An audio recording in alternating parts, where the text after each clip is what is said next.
Well, how's everybody doing this evening? Well, I hope. I'm kind of running on fumes, so to speak. We got back yesterday from our vacation in Virginia. Got to see all my family, which was great. It's always good to see family, especially for me, because a lot of you are blessed to have so much of your family just right here in this area. And a lot of times, you may not realize how big of a blessing that is. For myself, my family is here. My parents are in Tennessee. My brother and his family are in Austin, Texas. My oldest sister is in Hobbs, New Mexico. And my other sister, who's also older than me, is in Boston. So, yeah, we're all spread out across the map. So for us to all get together and see each other is a special treat. There are 18 of us now, with all parents, kids, and grandkids now. So 18 of us, which we're working towards the Smiths record, I guess. How many of y'all have? Too many to count. Okay, big family. But it's interesting. I'm continuing my series on ministering to millennials. When I say millennials, I'm meaning this newest generation, not the newest, but the newest generation to have a name. Make sense? Those born 1980 to 2000. That 20-year span generation. So looking at my family, it's interesting because my parents are baby boomers. My brother and my oldest sister are Gen Xers, and my other sister and myself and my oldest nephew are millennials. But it's just weird. So in talking about these generations, you got to know that there is some wiggle room. There is some wiggle room. Some people born on the edge of one generation or another might fit in better with another generation. So when I'm quoting statistics and stuff, just know that it's a broad generality. It might not specifically apply to you in your case or to your grandkids even. But these are just what the studies show, these statistics show. So it was just interesting for me to step back and see that in my family, how it's divided across the generations. My nephew just turned 13, so I'm closer in age to him than I am my brother, whose son he is. And it's just kind of a weird situation for me personally. But ministering to millennials. We're continuing tonight. We're going to be talking about the demographics of the millennials, just the base demographics of them. Who they are, what their ethnicity, nationality, where they live, marital status, and those such things. So we're going to get a little bit deeper into who these millennials are. So, ministering to millennials. They are diverse, they are educated, they are single suburbanites, in a nutshell. So, the typical millennial, from all the studies, the typical millennial, ages 18 to 29, will most likely be in college, unemployed or underemployed, not necessarily white, single, never married, and living in the suburbs with family or friends. We'll explain all that in a little bit as we go on. And this looks quite a bit different than some of your generations. Here's a pie chart. I hope it'll show up. Can y'all see that? Let me turn off this slide. Can y'all see that okay? Hopefully. So, on the left-hand side, we have the breakdown of the millennials. On the right-hand side, all adults 30 and over. So that would be most of you in this room. And you can see, for the millennials, the majority is still white, 61% of us. But that number is shrinking. Minorities are growing. For those 30 and older, 70% of you are white. That's a 9% difference right there. It is a completely different world than when a lot of you were growing up. And I'm sure a lot of you can tell me that with more authority. Looking back, I mean, a lot of you have lived through a lot. I mean, a lot of you lived through the civil rights movement. A lot of you lived through segregation and then integration. And those are things we have to learn about in history books. For my generation, we don't see that so much. We don't, color isn't an issue, really. It's almost a non-factor for most of us. Because we have to adjust. This is a different world we're living in. Only 60% of us are white. 14% black, 19% Hispanic, 5% Asian, and other. Whatever that other race is, I don't know. But do you realize, you may have heard this on the news recently, that just this past year, minority births outnumbered white births. So when my son is growing up, that number of whites is going to be even less than 50%. Is that a good thing or a bad thing? Back in the 60s, that might have been viewed as a bad thing. Today, most people view it as a very good thing. We like diversity. We like people of different ethnicities and cultures all coming together. I mean, isn't that what the Statue of Liberty kind of says? As how America is supposed to be? So, on the positive of my generation is we don't see color as much. It doesn't factor into our friendships as much. It doesn't factor into our marriages as much. We'll get to that coming up. So the breakdown by generation. There we go. Diversity is embraced by the Millennials. Now, my generation and the Gen Xers, so the generation just up from us, the 30-somethings, young 40s, we're not too far apart on how many of us are actually white, the majority. But it jumps drastically when you get to the boomers, and even more so when you get to the silent generation, those of you born from 1928 to 1945. So, Great Depression era, World War II era. Those numbers just jump dramatically. And like I said, in 2011, minority births outnumbered white births. And this is due for a lot of different factors. I don't have time to get into all of them. But I mean, for one, immigration has gone up.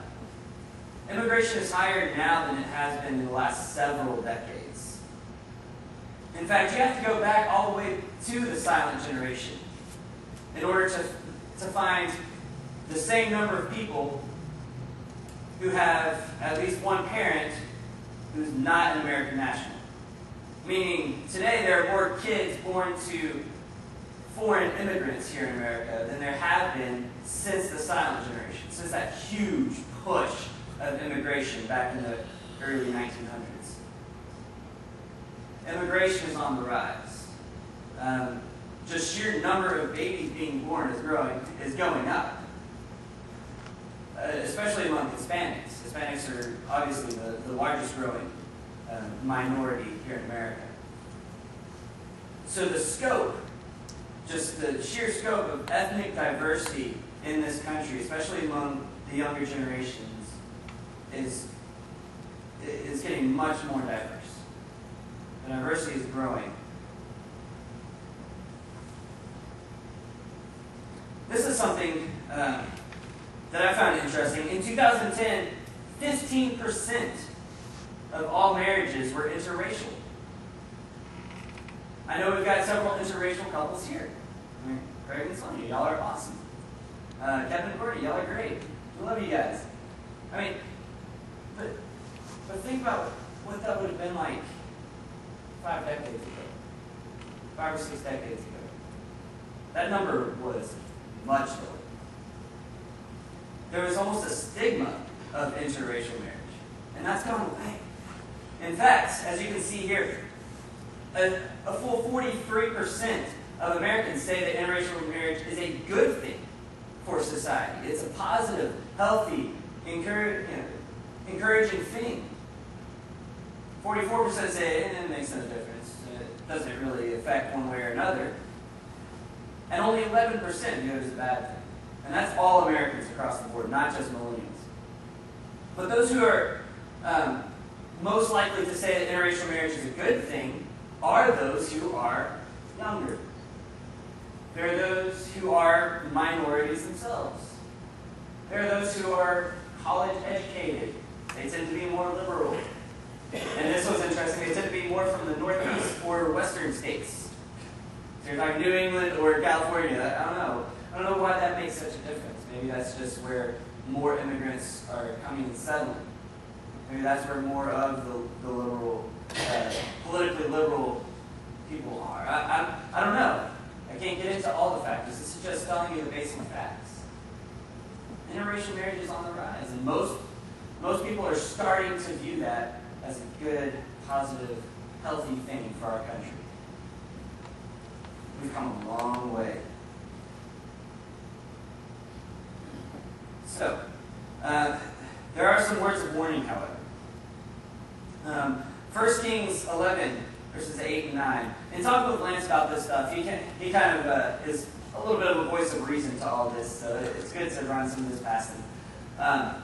But he's just talking about, when these different cultures and different worlds come together, there's this type of assimilation that might not always be a good thing. It's one thing to marry across races, but when you start marrying across cultures and religions, that's when things can kind of get a little messy. And that's exactly what we see in 1 Kings 11, 8 and 9. This is where King Solomon, is said that he married all of these different women from all these different nations and religions and kingdoms. And because of those marriages, he started to drift further and further away from God. They started introducing their idols and their type of worship and their religions into his life. And he assimilated. And it wasn't such a positive thing for him or for the nation of Israel. So there are some words of warning. Yes, cultural, ethnic diversity is a good thing, I think. And so do a lot of my generation. But when we start assimilating and start compromising on our beliefs for the sake of diversity, that's when it starts to get a little bit hairy.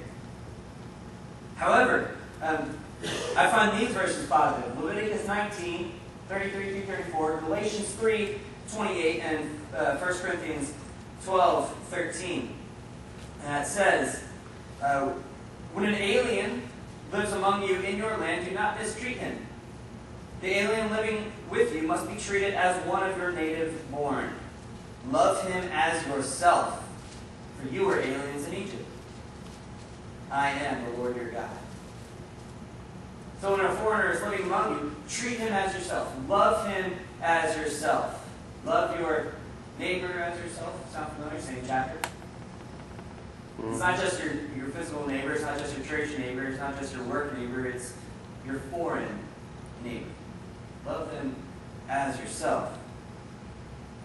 And then Galatians 3:28, there's neither Jew nor Greek, slave nor free, male nor female, for you are all one in Christ. 1 Corinthians 12, verse 13 says similarly, we were all baptized by one Spirit into one body, whether Jews or Greeks, slave or free, and we were all given the one Spirit to drink.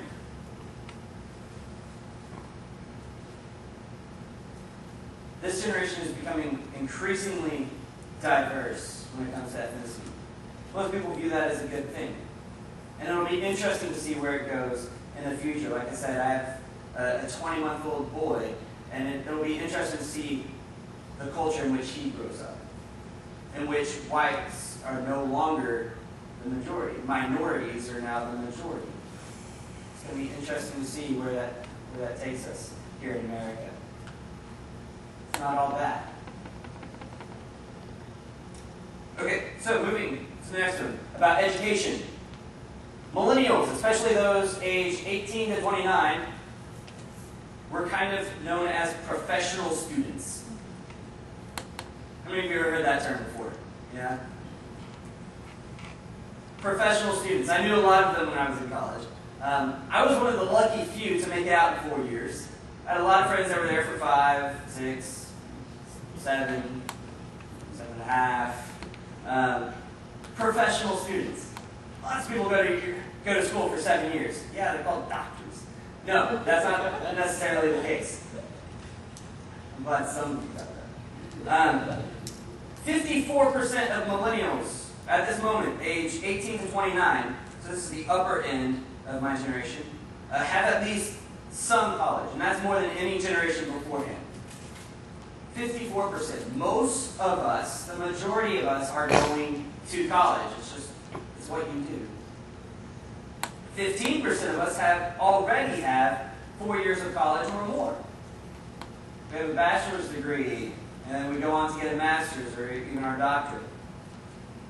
And this was interesting. More women than men are enrolled in higher education. Does that surprise anybody? No, not me. Not me. I'm just kidding. Not all of us. But more women for the first time ever. I mean, back in the silent generation, even the boomer generation, the vast majority of college-educated people in America were men, and that trend has changed. And we're professional students for a lot of reasons. So a lot of kids are going to college and staying in college and trying to get more education for a lot of different reasons. One of the biggest ones is because of the heartfelt impact of a recession. Between 30 and 40% of recent college grads are either unemployed or underemployed. And we're feeling it. The amount of debt from college student loans, outweighs the national credit card debt. It's well over $1 trillion of debt nationwide with student loans, and we're trying to pay that off by getting a job at Starbucks or burgers somewhere. It's hitting my generation really, really hard. And so that has a lot of rippling effects. So getting a job out of college is no longer a given for a lot of us. Relationship status. Single, in a relationship. Well, it's complicated.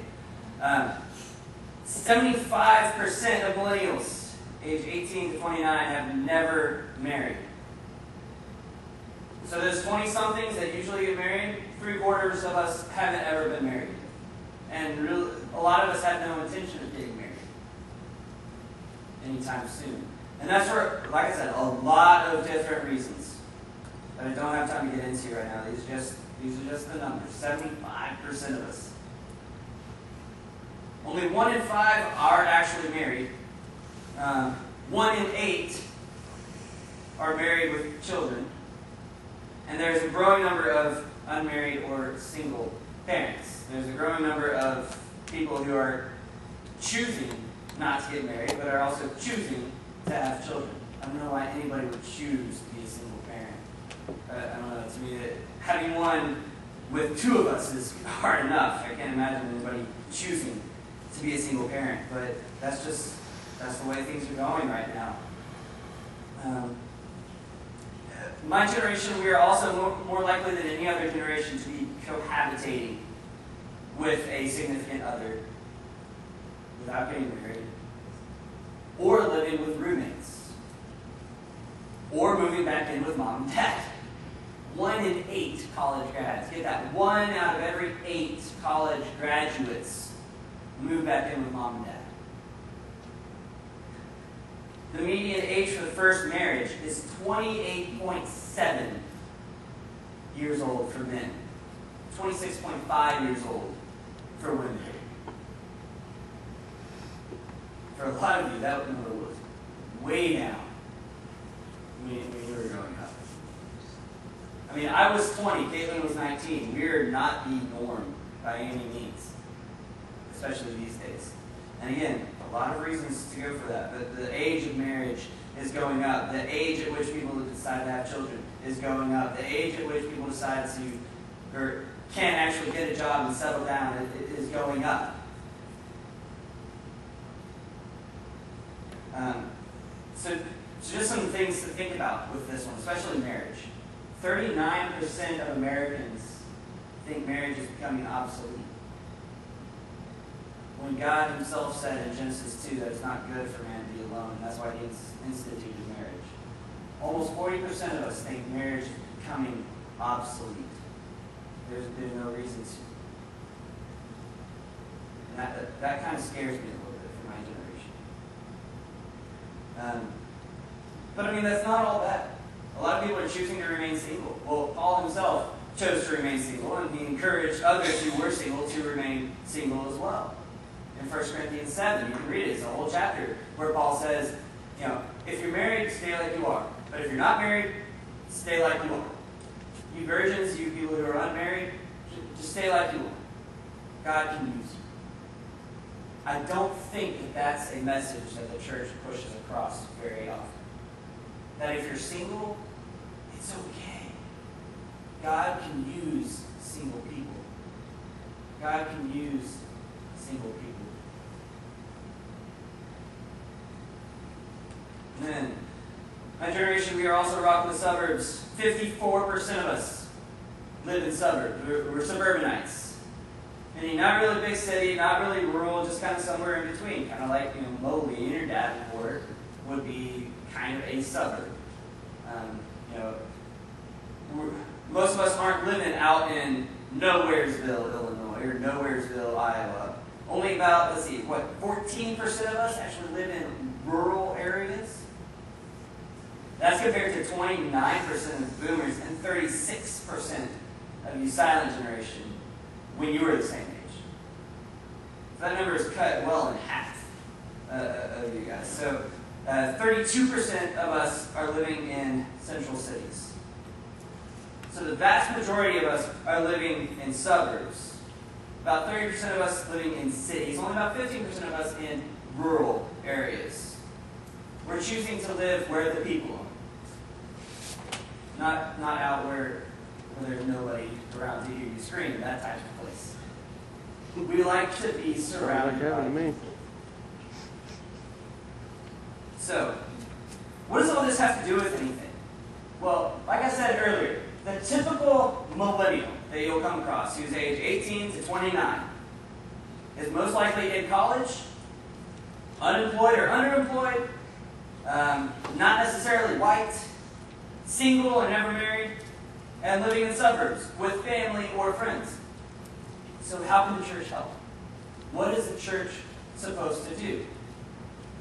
Well, I've got a few passages we're going to look at, and then we'll get more in depth in this next time. So you'll just have to come back next month when I preach. So turn to these with me, if you will, and we'll close with these. 1 Thessalonians 1.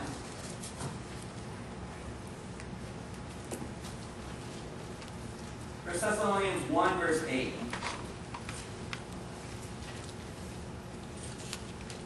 Relationships, believe it or not, are a big deal to my generation. So the millennial generation, relationships are huge. We like to be, like I said, surrounded by people. That's why we're on Facebook all the time. That's why we're texting other people all the time. That's why we're going to the malls and to amusement parks and places like this all the time, so we can be surrounded by people. We like being in relationship. And isn't that what the church is supposed to be about? It's relationship with God and with others. 1 Thessalonians 1, verse 8. Paul says, it should be 2. Yeah, 2 verse 8, my bad. 1 Thessalonians 2 verse 8 says, we love you so much that we were delighted to share with you not only the gospel, but our lives as well, because you have become so dear to us. Sharing lives together, that's what we like to do.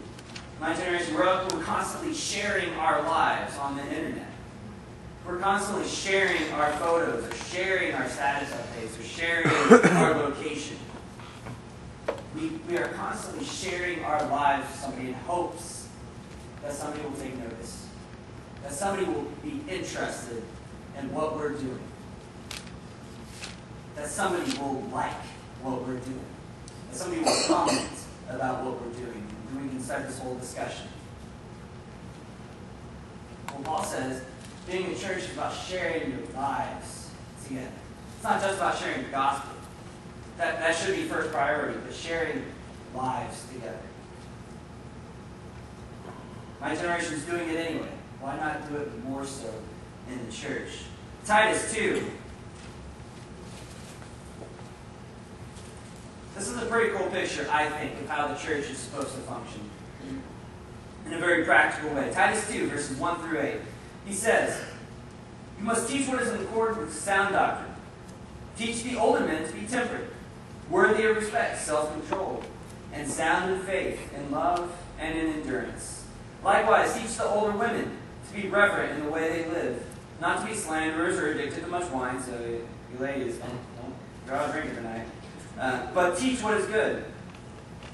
Then they can train the younger women," there's the key, "then they can train the younger women to love their husbands and children, to be self-controlled and pure, to be busy at home, to be kind, and to be the subject to their husbands, so that no one will malign the word of God. Similarly, encourage the younger men to be self-controlled.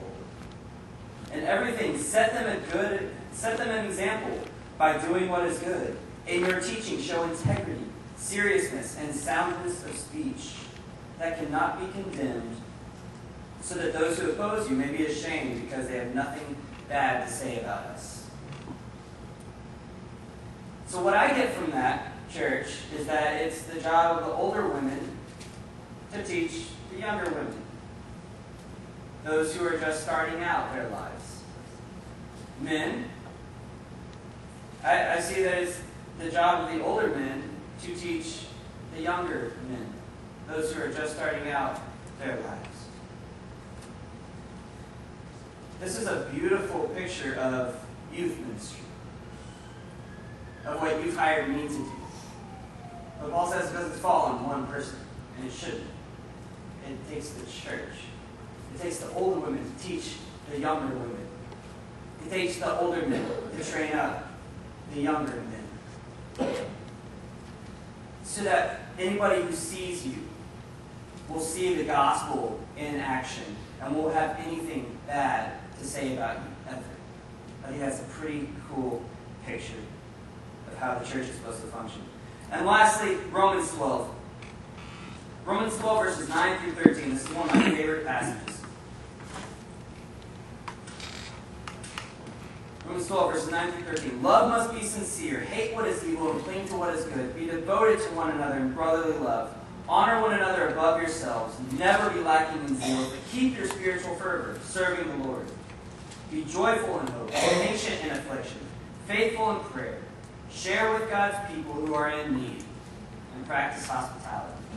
That last verse there, share with God's people who are in need. Well, who are those in need? Well, I'm pretty sure there are some college students who are in need of a warm home-cooked meal, or a place to do laundry for free, or just some place that they can go and have parents away from home, or grandparents away from home. There are ways that we can, as a church, reach out to those who are just starting out their lives. They're starting fresh. They don't have jobs yet necessarily. They don't necessarily have a place to go. They're having to move back in with friends or family.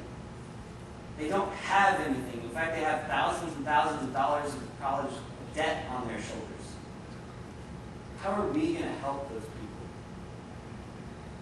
Those young 20-somethings who are just fresh out of college and just trying to get on their feet.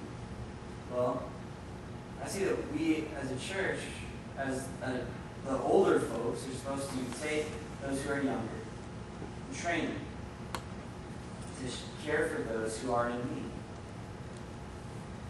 There's a lot more to it, and like I said, this is going to be an ongoing study for the next several months about ministering to the millennial generation. We like relationships. We want to have a relationship with you. Just often we don't know how. So a lot of times we feel that it's for you guys to make the first move.